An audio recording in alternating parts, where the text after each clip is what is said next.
La pandemia nos ha sometido a una dependencia brutal de las farmacéuticas, pero en un país como el nuestro, en el que el sistema de salud es muy precario, los medios alternativos para proteger nuestros cuerpos han sido muy importantes. El eucalipto, el matico, la manzanilla, etcétera, han jugado un rol protagónico. Son la herencia de nuestra interacción con la naturaleza que los pueblos indígenas nos han heredado. En estos tiempos, cuando el hambre y el cansancio aprietan, la hoja de coca se presta generosa. O cuando desde tiempos inmemoriales queremos tener otro tipo de conexiones con la vida, la ayahuasca o el San Pedro también están ahí. El capitalismo que prostituye todo lo que toca ha convertido en vicio lo que en el pasado era espiritualidad. En esta eterna batalla de tratar de encontrarnos como humanidad, reconciliar naturaleza y civilización es una necesidad. Hoy en Ollantay la música, que puede ser parte de nuestro encuentro con la espiritualidad profunda de la naturaleza que nos han heredado los pueblos indígenas y que siempre ha sido parte de la memoria ancestral. Con nosotros está Hugo El Iote. Bienvenidos y bienvenidas.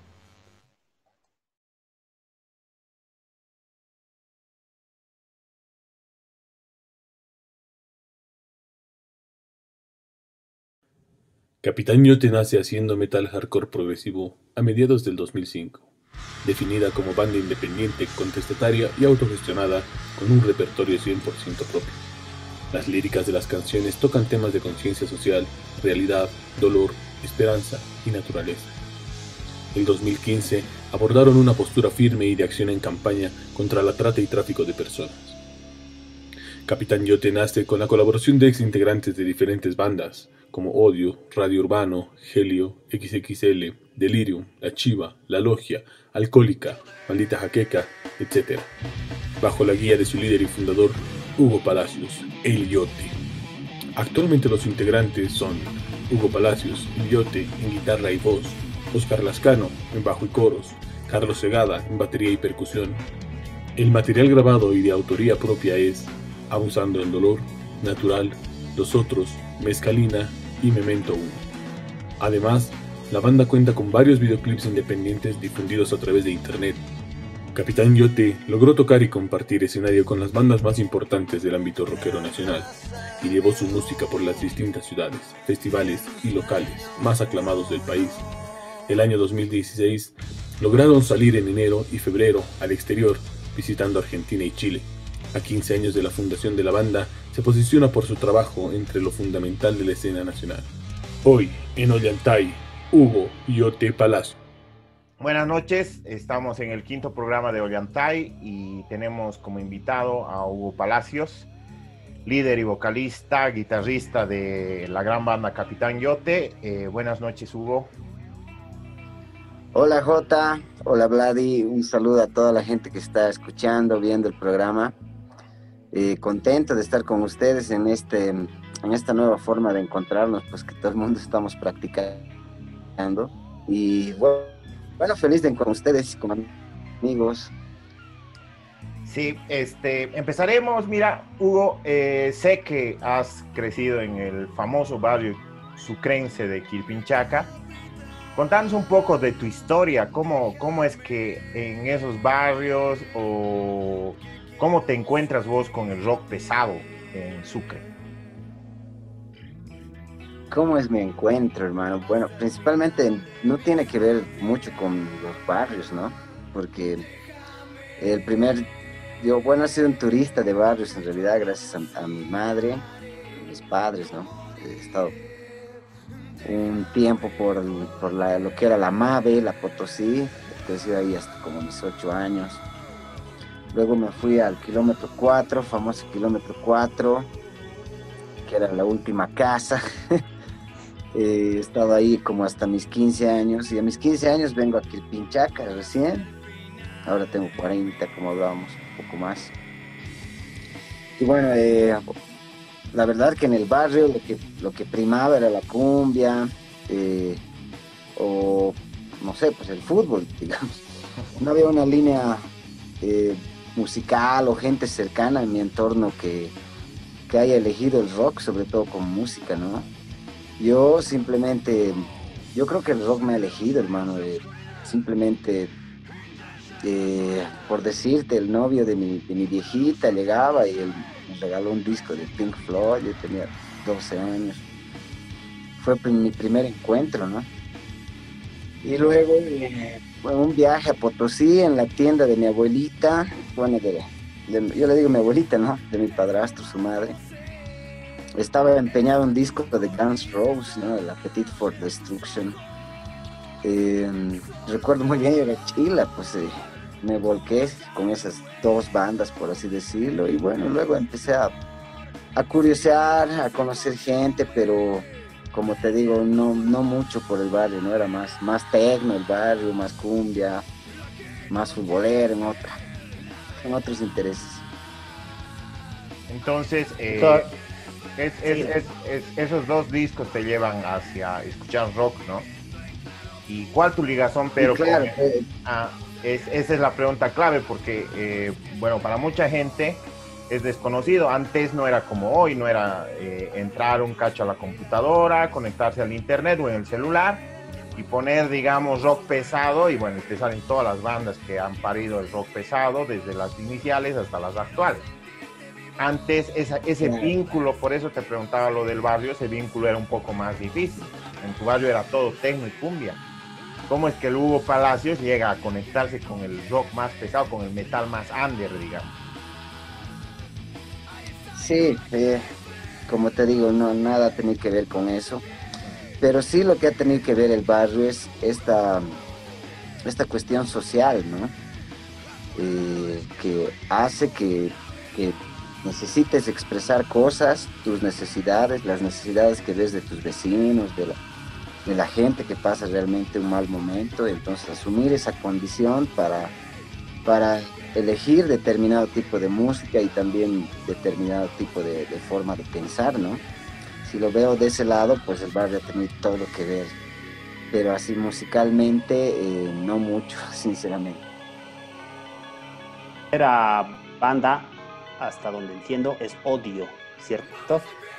Sí, querido Vladi, mi primer proyecto fue un dúo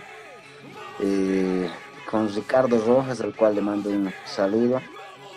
Él tocaba batería, yo tocaba la guitarra y bueno, lo que se llamaba cantar, ¿no? Pues gritaba, lo que le decíamos, ¿no? Textualmente vomitábamos, que es el término gutural que le llaman ahora, ¿no? Pero todo este transcurso, hermano, estábamos ahí dándole al metal y decidimos cambiar de instrumentos. Yo me fui a la batería y él se fue a la guitarra y formamos la primera banda de punk, ¿no? De punk en Sucre, súper odiados, obviamente, porque este género no era recibido nada bien, nos llamábamos los arrestados.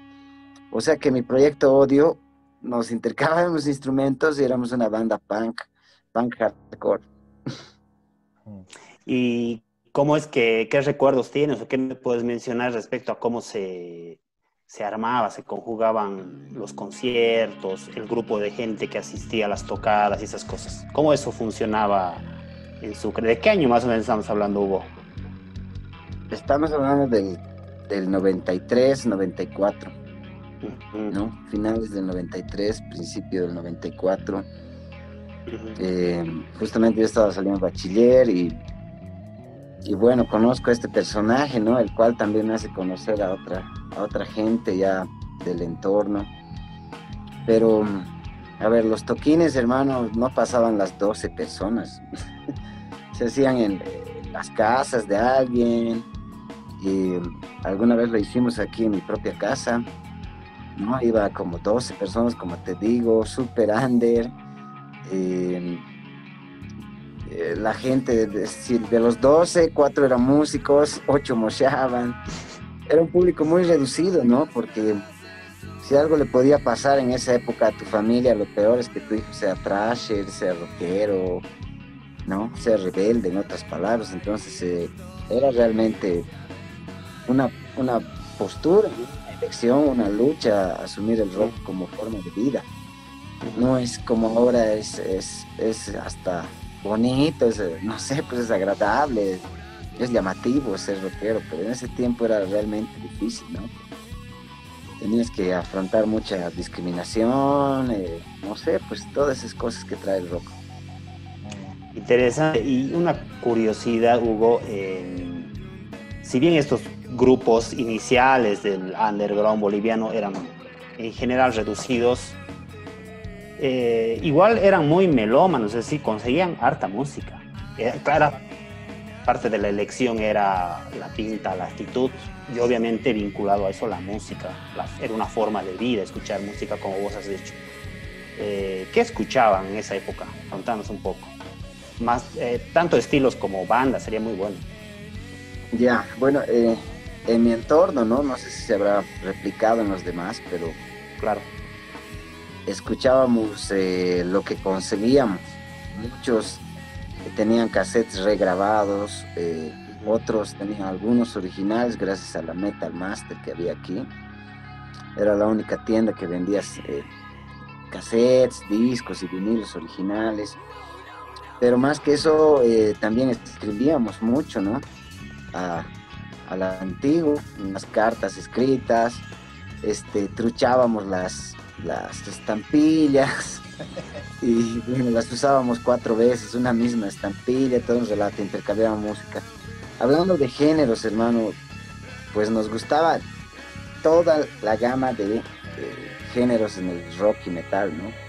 Hasta los que no les gustaban los mismos rockeros, a mí me gustaba el glam, por decirte, Def Leppard, ya les dije, Guns N' Roses, ¿no?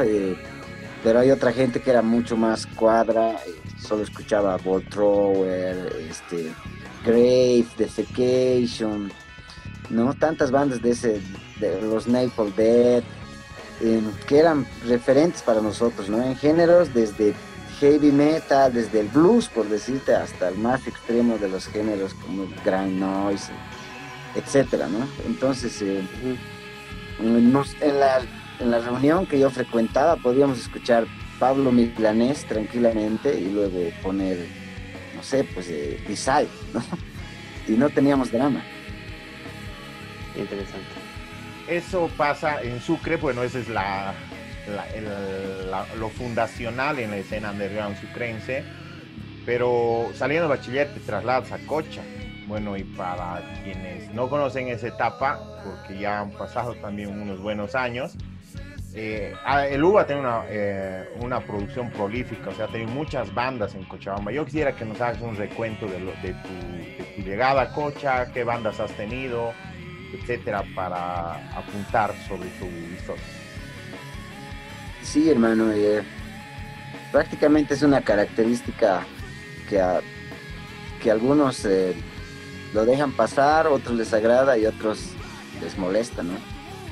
Yo prácticamente a esta altura de mi vida siento que me he dado un tour por los géneros del rock sin problema. He empezado a tocar metal, como ya lo saben, death metal, death doom.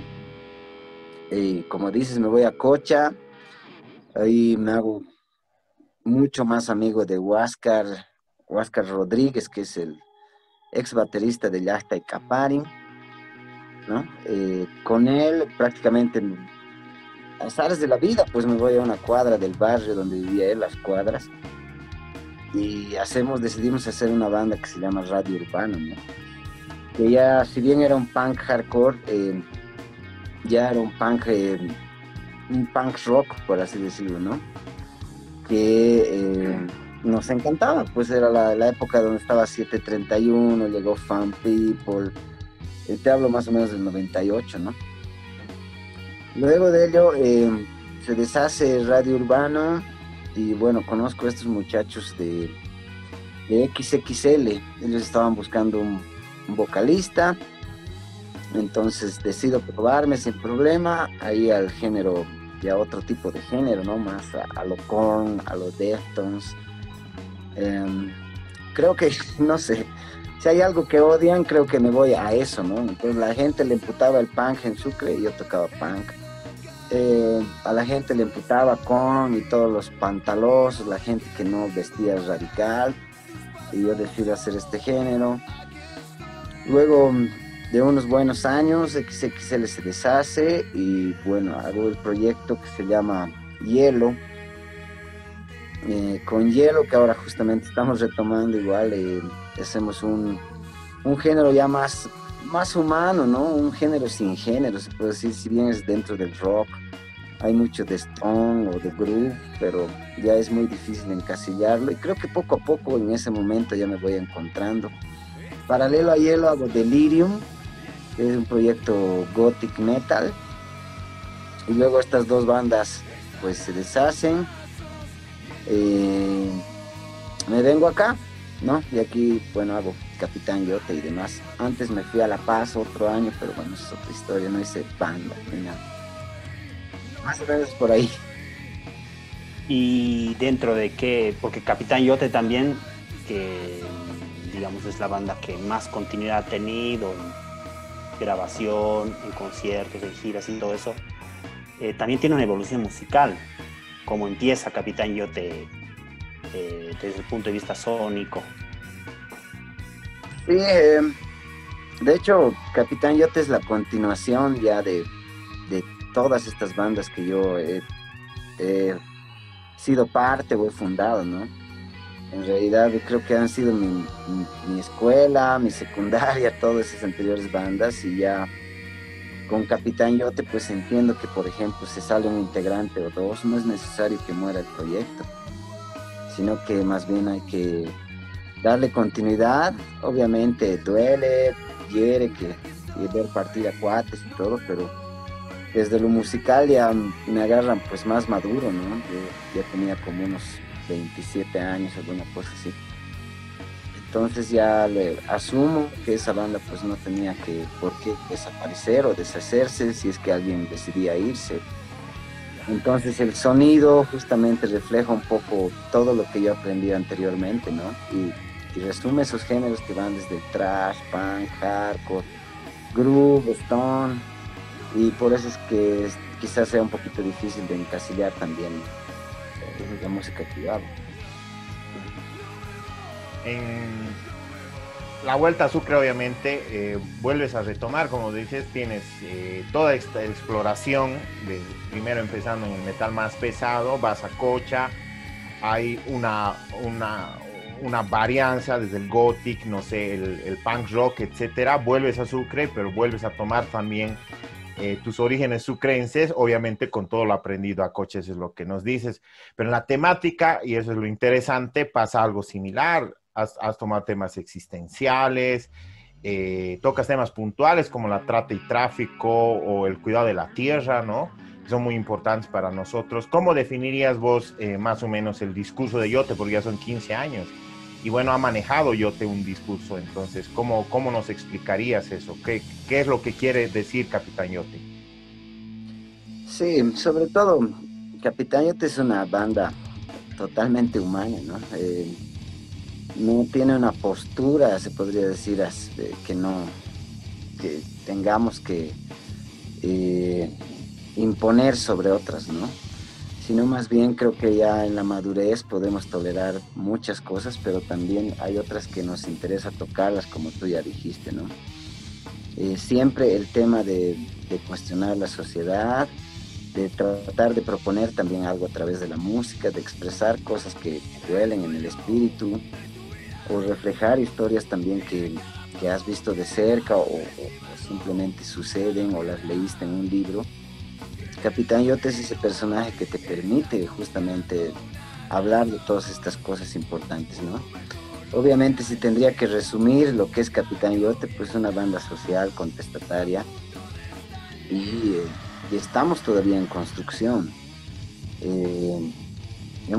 Yo personalmente he inventado un personaje que justamente es el Capitán Yote, que es ese amigo imaginario que te acoge cuando estás mal, cuando estás bien, que te recibe siempre, ¿no? Y que te permite expresar lo que tú quieras decir, ya sea bueno. Y eso justamente se traduce también en las letras, en los estilos, en la música que hago. Tradicionalmente, una de las cosas que se tiene con el rock es su relación con un montón de antivalores, como le llama la gente conservadora, pero que en realidad son procesos de un movimiento juvenil que experimenta, que busca, que explora. Una de esas relaciones es precisamente con las drogas, ¿no? Con las drogas ilegales, porque en realidad hay que decir las cosas claramente, en esta sociedad hay un montón de drogas que son legales y a todos les parece normal y a veces pueden ser incluso mucho más letales que las que no lo son.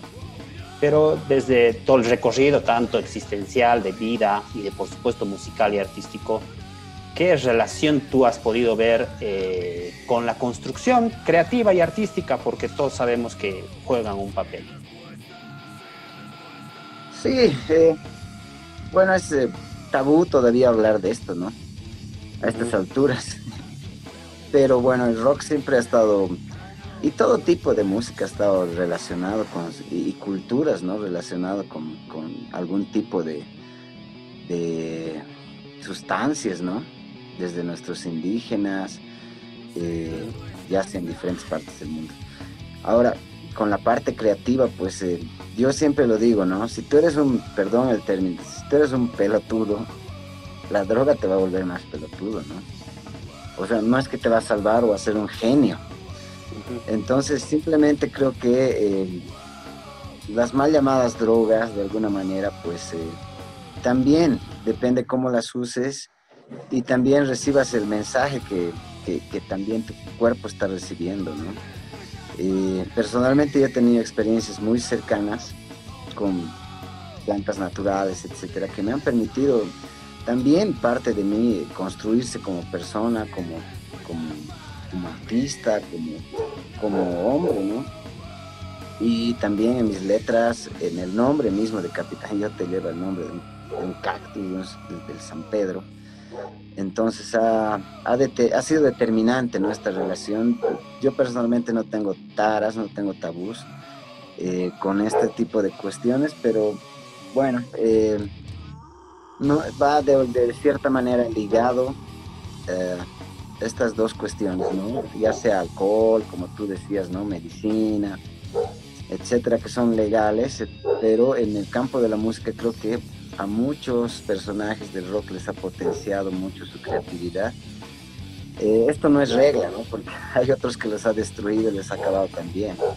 En mi caso, pues ha servido de mucho para determinar el tipo de persona que soy y construirme como artista, como profesional, como padre de familia que soy. No tiene ningún tipo de perjuicio, por así decirlo. 15 años ya. Yo creo que todavía yo vivía en Sucre y recuerdo los primeros conciertos en el Beyond, pero ha tenido la banda un gran recorrido, han salido afuera, han ido a la Argentina, han ido a Chile un par de veces, han construido seguidores en Cochabamba, La Paz, en Santa Cruz, en Sucre ni hablar, etcétera. ¿Qué balance podemos sacar, Hugo, en este periodo que se llama Capitán Yote, tanto del progreso en el tema musical como en el tema también del discurso que vos nos decías? Bueno, no sé a qué te refieres, la verdad, con el balance, si es, o sea, si ha crecido la escena, o más bien a nivel banda o a nivel persona, querido Jota. Yo creo que banda, hermano, o sea, que como capitán estos 15 años, ahora, desde este punto, porque 15 años, bueno, es mucho tiempo, ¿no? Entonces, ¿qué proyectamos? ¿Qué es lo que hemos conseguido hasta ahora musicalmente? Obviamente hay una evolución. Yo escuchaba el nuevo corte que me han sacado, es genial, ¿no? Es muy... mejora el sonido, etcétera. ¿Qué nos puedes decir acerca del tema musical y también del tema discurso? ¿Qué hay de proyección? Sí, como tú dices, 15 años pues se aprenden demasiadas cosas, ¿no? 15 años con banda, pero son como 25 años rockeando y formándote como persona autodidacta, ¿no? Y no está de más hablarlo que todo, o por lo menos un 80% del rock nacional debe ser autodidacta, ¿no? Y es algo que es muy bueno también de poderse retar y aprender y no sé, pues autoformarte, ¿no? Entonces, esto en estos 15 años también se ha ido potenciando en el sonido, como decías, en el estilo, en la forma de expresar las cosas, en la redacción de las letras. Yo quiero serte honesto, si bien ha cambiado géneros, ha cambiado personas en la banda, creo que pocas veces, creo que casi nada, desde Odio hasta que es 1994 hasta el 2020, creo que seguimos manteniendo ese discurso de conseguir mejores días para nuestro entorno, ¿no? Con diferentes etapas, obviamente, algunas hemos formado parte de frentes políticos, nos hemos formado así políticamente igual en cierta etapa, ¿no? Hemos asumido posturas como con la trata y tráfico, como lo decías, hemos hecho campañas por los colegios, tocando cada fin de semana en colegios. Sí, yo te digo, el balance, hermano, a nivel persona como banda es súper positivo, ¿no? Pero ahora si me preguntas que si nosotros no nos hemos planteado eso, conseguir fans, mal llamados fans, odio esa palabra. No, nosotros creo que estamos un poquitín recién, como se dice, recogiendo los frutos de haber tocado por todo lado, ¿no? En buenas condiciones, hemos tocado en lugares que ni se imaginan, ¿no? Así que no nos escuchábamos ni la voz, hemos tocado las primeras baterías con parches de cuero, los primeros conciertos sin micrófonos, para llegar a este 2020 que todos piensan que Capitán Yote, por lo menos algunos nos ven en el Festival Internacional o viajando a Chile, pues es producto de algo también que hemos peleado mucho para lograr. Hugo, yo quería preguntarte algo así como rock boliviano. A ver, me especifico, porque rock argentino hay, ni duda cabe. Rock inglés hay, ¿no? Tú que eres melómano como nosotros, incluso dentro de un mismo género uno se puede dar cuenta si la banda es inglesa o norteamericana por el tipo de sonido e identidad que tienen, ¿no? Hasta a nivel de líricas, qué sé yo. ¿Rock boliviano hay realmente o crees que es un proyecto inacabado? Yo creo que está en construcción, querido hermano. De hecho, muchos creen que poner zampoña y quena es rock nacional, digamos. Personalmente no lo veo así.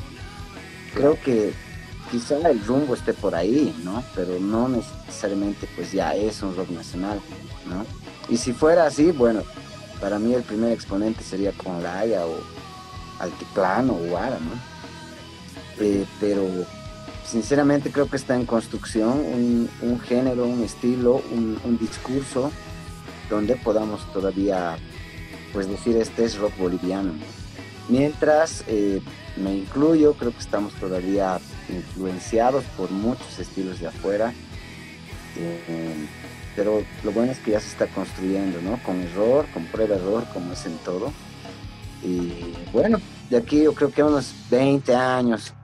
Y también que mucho tiene que ver la gente, ¿no? Porque el rock argentino o brasilero o chileno está en la cima, digamos, porque la gente realmente cree en sus bandas, apoya, vive, ¿no? Sueña rock. Pero aquí estamos todavía dispersos, como en todo, ¿no? No nos entendemos en muchas cosas y el rock no es ajeno a eso. ¿Qué crees que es tan pequeña la escena rockera en Bolivia? Porque han pasado varios años ya, ha tenido sus altibajos, tampoco es lineal, ¿no? Había mejores épocas que otras. Estamos ahora, Sí, lo de la pandemia ha deshecho todo. Pero, ¿por qué crees que es tan reducido? No, masivo no es, digamos. Ninguna banda puede llenar un estadio, o ni siquiera un teatro grande, digamos. En ese sentido, ¿qué crees que le falta para que el público boliviano se interese más por el sonido del rock y más lo que no más nos interesa es por el sonido sobre todo más estridente, más pesado, ¿no? Sí, es una muy buena pregunta, ¿no? Pero hay pues muchos factores, querido Vladi y Jota, porque tiene que ver desde la educación, ¿no? Desde en casa, ¿no? Desde lo que se enseña en las escuelas, colegios. Los medios de comunicación tienen un papel determinante, ¿no? todo lo que se lee, se ve, siempre es de afuera, hasta el rock, ¿no?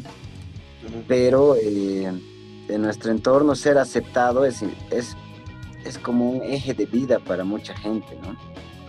Y entonces el rock no te va a permitir pues ser aceptado, o por lo menos no te van a ver confiable mientras no te conozcan. La gente tiene muchos tabús todavía. No asume el rock como una forma de vida, como un género en el cual puedes pasarte la vida realmente disfrutando, puedes rockearte la vida, como yo digo. Pero también hay muchos músicos que realmente pues igual no aportan a esta construcción también de contagiar a la gente, ¿no? Yo te doy un ejemplo, por ejemplo, de los 90s, y J no me va a dejar mentir. El rock y metal era exclusivo para personas como nosotros, ¿no? Y es un gran error que me voy a pues juzgar toda la vida, creo, porque hasta nos peleábamos con gente desconocida solo por el hecho de usar una polera, ¿no?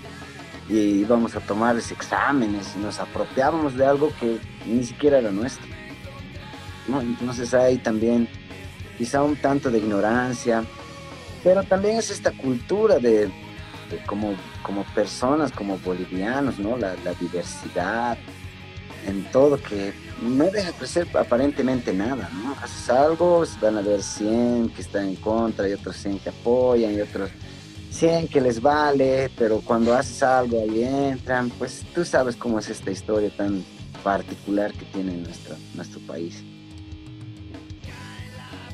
Para el público de Ollantay, ha podido ver de que no solamente son los 15 años de Capitán Yotel. Hugo tiene una carrera de más de 25 años, prolífica, Odio, Arrestados, XXL, Delirium, Hielo, Capitán tiene 3 LPs, 2 EPs, entonces es una producción y aporte cultural para el país, la construcción de la historia de este país muy importante.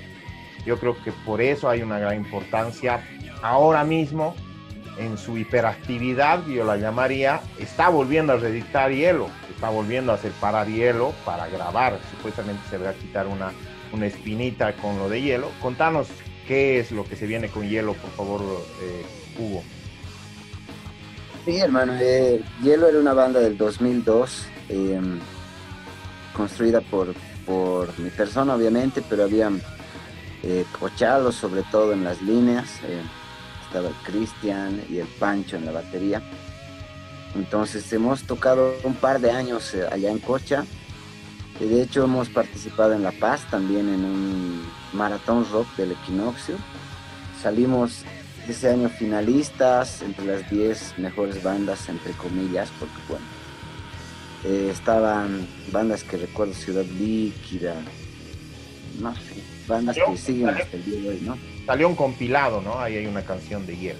Salió un compilado y bueno, tuvimos el gusto de que nos habían grabado en vivo, nosotros ni lo sabíamos, pero bueno, pusieron el tema ahí en el compilado, cosa que bueno, ese tema fue circulando y se quedó, y también teníamos unas grabaciones en vivo, y yo las tengo, y bueno, decía, ¿por qué no grabarlos a modo medianamente profesional, o por lo menos, como tú decías, ¿no? Para sacarse esa espina, porque siempre es como una nostalgia, es alguien que no nace, ¿no? Entonces ahora, aparte de darle la oportunidad a Hielo, me estoy dando la oportunidad de poder un poco refrescar la memoria, esa actitud, ese corazón de este tiempo. Y entonces están 5 canciones del antiguo Hielo, y están 3 composiciones del nuevo Hielo, que de veras que es un proyecto que va a prometer cosas diferentes, ¿no? Por lo menos eso nos planteamos como músicos, experimentar. Y bueno, evita justamente estas líneas que realmente no te dejan crecer como persona, ¿no? Entonces, musicalmente estamos experimentando con sonidos. Yo estoy tocando teclado, estoy haciendo las grabaciones, cosa que yo no imaginaba nunca. Pero bueno, me estoy reinventando también gracias a la jodida pandemia. Entonces, desde la casa, desde el encierro, también hemos podido producir este disco que es que tiene ese sello, ¿no? De nostalgia, de melancolía, pero también de protesta, como es ya característica también. Hugo, Capitán Yote está cumpliendo 15 años. ¿Qué tienen un proyecto en honor a eso o tal vez posteriormente para esta banda? Bueno, como para todos, y lo decíamos hace un rato, ¿no? La pandemia pues la ha arruinado todo. Estos 15 años teníamos planeado cerrar, hacer algo que ya teníamos pensado hace mucho, es una inquietud mía, que era hacer el sinfónico de Capitán Yote, ¿no? Aprovechando estos personajes que da a luz pues la culta Charcas, ¿no? Con temas de música clásica. Entonces, ¿por qué no fusionar también estos dos géneros que, bueno, no va a ser novedad, pero para nosotros sí, por lo menos, y plantear algo diferente, ¿no? Teníamos pensado justamente hacer este concierto en el Teatro 3 de Febrero, que tenía tres áreas, 3 etapas, 3 partes, por así decirlo. La una, que era la parte melancólica de Capitán Yote. La segunda, que era justamente el sinfónico. Y la tercera parte era el psicodélico, ¿no? Creo que esas 3 áreas manejamos nosotros en la música, o por lo menos se pueden castigar. Y bueno, nos arruinó, pero el plan justamente, y es a lo que voy, es realizarlo esto, ¿no? Me imagino que será al año. Ya tenemos las personas contactadas, esperemos se concrete, ¿no? De hecho, como es característica igual de Capitán Yote o de lo que yo hago, pues esto viene sin auspicios, sin adornos, como suelo decir, sino a puro trabajo y se va a dar, porque bueno, eso es lo más lo más seguro es cuando tú lo haces, ¿no? Nada puede fallar. Claro. Entonces, eso tenemos para el 15 años que está en la cima, obviamente documentar. Teníamos planeado el hacer el DVD de Capitán Yote, de los 15 años justamente, que contenga la videografía, que contenga quizá una parte en vivo y alguna entrevista, ¿no? Esos eran nuestros 2 platos fuertes, por así decirlo, muy aparte de este EP que está saliendo a la luz. Qué lindo. Bueno, Hugo, felicitarte porque tu trabajo y aporte cultural es muy importante, aunque, bueno, el sistema no lo muestra así. Nosotros queremos felicitar por los 15 años, agradecerte infinitamente por la entrevista, porque para nosotros, aparte obviamente de tu música que nos da aliento, hablar contigo siempre es un placer. Quisiera que digas tus palabras de despedida, Vladi, vos no sé si es que vas a decir. No, nada, solamente igual agradecer al Hugo. Vamos a estar esperando ansiosamente ese sinfónico, es una muy buena noticia. Esperemos que este desastre que estamos viviendo se pueda superar y en 2021 estemos festejando con el sinfónico de Capitán Yote. Hugo, un gran saludo y muchas gracias por estar con nosotros. Un abrazo, querido Vladi, igual Jota. De hecho, programas como el de ustedes son importantes para nosotros, os decía al principio. Pues podemos llegar a diferente gente, que es lo que importa, ¿no? A nosotros personalmente no me gusta ser popular o llamarme populista, pero es algo también que no puedes escapar. Pero sí, gracias a ustedes llegamos a gente diferente, gente que por lo menos cuestiona su realidad y la realidad que le toca vivir. Entonces, eso para nosotros es importante, que por programas y por gente como ustedes también se abran diferentes puertas, ¿no? Y a la gente que nos está escuchando, viendo, un gran saludo, mucha fuerza en esta época y bueno, hay mucho rock todavía por delante. Un abrazo a todos. Gracias, Hugo, un abrazo. Gracias, Hugo. Dejo mi alma en la cima de los cerros en busca de la fecunda Pachamama de los Andes. Ella me contará historias milenarias, luces de luna nueva que emergieron de Tiahuanacu. El viento será la voz de mi sicuri, su sentimiento, que cantará las melodías que alegran el alma de mi pueblo. El viento será la voz de mi sicuri, su sentimiento, que cantará las melodías que alegran el alma de mi pueblo. Luz de mi raza, voces de mi pueblo, memorias de ayer, Pachamama Huilá. Dejo mi alma en la cima